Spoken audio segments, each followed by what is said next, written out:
안녕하세요. 7주차 강의를 맡은 배화여자대학교 고정민입니다. 이번 강의는 조선시대의 서민 복식에 대한 내용입니다. 조선시대는 그 어느 때보다 신분 제도가 엄격했습니다. 그래서 봉건 국가에 있어서 복식 제도는 그 자체가 계급성을 띠고 있어서 이것이 질서를 표상하는 의장이 되고 상하, 좀비, 귀천의 이원적 구조가 나타나게 된 것입니다. 조선 초에는 엄격한 신분제에 따라서 착장을 했지만 후기가 되면서 전쟁이 일어나고 뭐 다양한 국가 제도의 문란 및 신분 제도가 해이가 나타나면서 그 영향이 미치면서 약간 그 경계가 허물어지는 것도 보였습니다. 또한 농업 기술의 발달과 상품, 화폐 경제의 발달로 인해서 부를 향유한 중인 계급이 등장하고 통치 이념인 유교 윤리가 약화되고 또 서민 문예가 발달하는 등 또한 또 실학 사상이 또 등장하기도 하고 면직물이 발달해서 복식 착장 형태를 변화시켰습니다. 이러한 배경을 이해하면서 좀 더 자세한 복식의 형태와 특징을 살펴보겠습니다. 7주차 1차 시에는 남자 복식의 바지와 저고리 살펴보겠습니다. 조선시대 남자들은 저고리에 바지를 입고 데님을 매거나 각반을 차는, 그러니까 행전이라고도 하는데, 그 아래 종아리 부분을 이렇게 정리해주는 것을 기본 복장으로 하였습니다. 이 기본 복장 위에 겉옷을 입고 외출했는데요. 겉옷의 종류에는 달령, 그러니까 둥근 네크라인을 이루는 전반적인 그 포의 형태입니다. 총칭하는 겁니다. 그리고 직령, 입었을 때 V 네크라인을 이루는 그 겉옷의 총칭을 그냥 직령이라고도 합니다. 그다음 천릭, 창의, 도포, 중치막, 심의 등이 있었습니다. 굉장히 세분화되어서 그 디자인별로 또 그 착용의 그 용도별로 다양한 겉옷이 존재하였습니다. 지금부터 각각의 형태를 보면서 설명하겠습니다. 먼저 기본형의 남자 바지와 저고리입니다. 저고리는 거의 대부분 골반선 정도에 오는 길이에 곧은 깃, V네크라인과 둥근 베레, 그 다음에 고름이 달려있는 모습입니다. 지금 그 저고리의 도식화를 잠시 보시면 일단 그 소매가 달려있는 부분이 이제 진동인데요. 진동의 깊이에 따라서 이제 저고리와 이제 포가 달랐고, 그 다음에 앞 몸판이 길이라고 했습니다.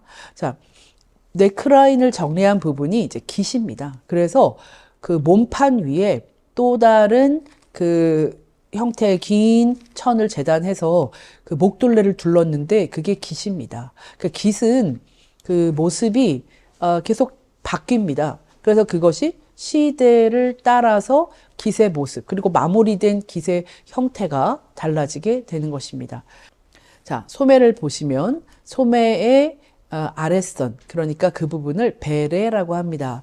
자, 이 베레의 모습에 따라서 지금 고대 시대부터도 다양한 저고리의 변화를 볼 수 있습니다. 그러니까 저고리가 모습을 볼 때 특히 소매의 부분이 어떻게 생겼냐, 아니면은 그 품이 어떠냐, 아니면 중요한 건 깃의 모양이 어떻게 생겼냐에 따라서 저고리는 다양한 디자인이 생산되게 되는 것입니다. 지금의 모습은 그 조선시대 아주 기본형인데요. 그리고 재미있는 것은 우리 저고리는 자, 길과 길이 마주쳤는데 이것이 겹쳐져야 되잖아요. 근데 겹쳐지는 부분을 위해서 여윳단으로 앞부분에 섭이라는 것을 달게 합니다. 자, 섭은 한마디로 앞부분에 조금 더 여유를 대서 넓거나 뭐 그 길이가 좀 좁거나에 따라 약간 그 사다리꼴 형태의 섭을 다는데 그 모양은 디자인에 따라 다릅니다. 자, 섭을 달아서 여유 있게 겹치게 하였습니다. 깃의 모양이랄지 섭이 달린 구조랄지 그다음에 맨 마지막에 묶는 고름의 형태랄지 그리고 이제 뭐 마지막에 동정을 뭐 다는 부분은 아까도 말씀드렸다시피 그 동정으로서 오염을 방지하면서 이제 착장하게 하였는데요. 밑에 그 길에 맞은 맨 아랫부분을 도련이라고 합니다. 이렇게 한 번은 그 저고리의 각 부분의 명칭을 알아보는 것도 중요해서 여러분들께 말씀드리고 있습니다. 옆에 바지의 경우에도 크게 조각으로 나뉘어져 있는데 지금 앞부분에서 큰 사폭이라고 되어져 있는 길게 사선형 있는 큰 사폭이 있고요. 양 옆으로 마루폭이 있습니다. 마루폭은 큰 직사각형입니다. 그렇게 하고 큰 사폭과 마루폭 사이를 작은 사폭이라고 해서 이어져 있습니다. 매우 이 도형이 이어져서 하나의 바지를 이루는데 이 제작 당시에 보면은 얘가 그 발목에서 서로 연결이 돼서 안감과 겉감이 그래서 서로 이제 같이 끼워 넣어서 허리를 마지막에 다는데요. 그 구조 자체가 마치 그 메비우스의 띠처럼 그래서 잘못하면 뒤집어도 잘 겉으로 잘 나오지 않는 잘 이해 보기에는 단순해 보이지만 네, 그 나름의 의미가 있는 구조입니다. 자, 그래서 얘는 굉장히 형태가 여유가 있기 때문에 우리나라 옷은 입어서 자신의 허리에 맞춰서 허리띠로 고정해서 입는 그래서 딱 내 옷이다라고 해서 내 사이즈에서만 맞춰서 입는 게 아니라 굉장히 여유 있는 옷이죠. 네, 그래서 발목에는 데님을 매거나 각반을 차서 활동을 높이게 하였습니다. 각반은 지금 김홍도의 그림에도 나와 있듯이 지금 갓을 쓴 남성의 발목은 그냥 데님을 맸죠. 그런데 지금 오른편에 그 상의가 좀 드러나 있게 입은 이분은 밑에 각반을 차서 그 부분이 훨씬 활동성을 높여주는 형태를 하고 있습니다. 자, 이런 형태는 조선의 대표적인 화가 김홍도와 신윤복이 그린 서민들의 모습에서 많이 확인할 수 있습니다. 지금 그 아래에는 버선, 지금의 양말과도 같은 버선을 신고 집신을 신은 지금의 저 모습에선 집신을 볼 수는 없는데 예, 그래서 일반의 서민에서는 주로 집신을 신게 됩니다.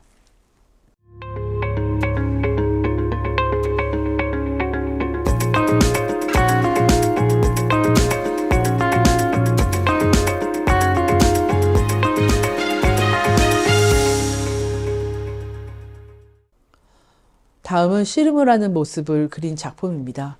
씨름은 삼국시대부터 해오던 고유의 경기입니다.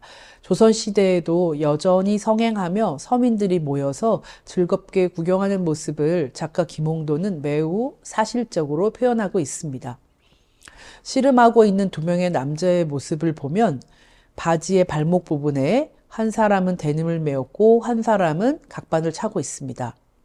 이 둘러앉은 사람의 모습이 거의 이제 그 흡사하게 유사한 형태로 다 입고 있는데요. 대부분이 오른쪽으로 여며서 고름을 메었는데 사이즈가 여유 있는 형태의 저고리와 바지임을 알 수 있습니다. 그래서 지금 뭔가 팔고 있는 그 사람도 보이죠? 네, 뭔가 앞에 판을 이렇게 들고 있는데요. 거기에 보면은 그 사람도 역시 그 둔부선 길이, 그러니까 엉덩이를 충분히 덮는 길이에 밑에는 바지를 입고 있는 모습입니다. 그 옆에 대장간의 모습에서 보이는 사람들이나 활쏘기 장면에서도 이러한 남자 바지의 저고리의 모습은 매우 자세히 묘사되고 있습니다. 또한 자연에서 온 소색을 그대로 사용하고 있습니다. 이러한 모습을 통해서 우리 민족의 백의를 숭상하는 백의 민족임을 알 수 있는데 실제는 이렇습니다. 아주 그냥 백이라고 하기에는 이 자체가 염색을 하지 않은 그러니까 천연 섬유를 그대로 염색하지 않고 쓴 그래서 그 상류층에서 쓰는 다양한 컬러를 이 서민층에서는 볼 수 없었던 것이 그 소색을 좋아하는 것도 있었겠지만 그 자체가 염료를 사용해서 또 염색을 하고 하는 모든 과정에서 비용도 들고 여러 가지 부분에서 그 가장 큰 건 비용 부분일 것이고요. 네, 그래서 그냥 일반적으로 쉽게 사용이 있었던 천은 그냥 그 자연 그대로의 색을 사용하게 된 것입니다.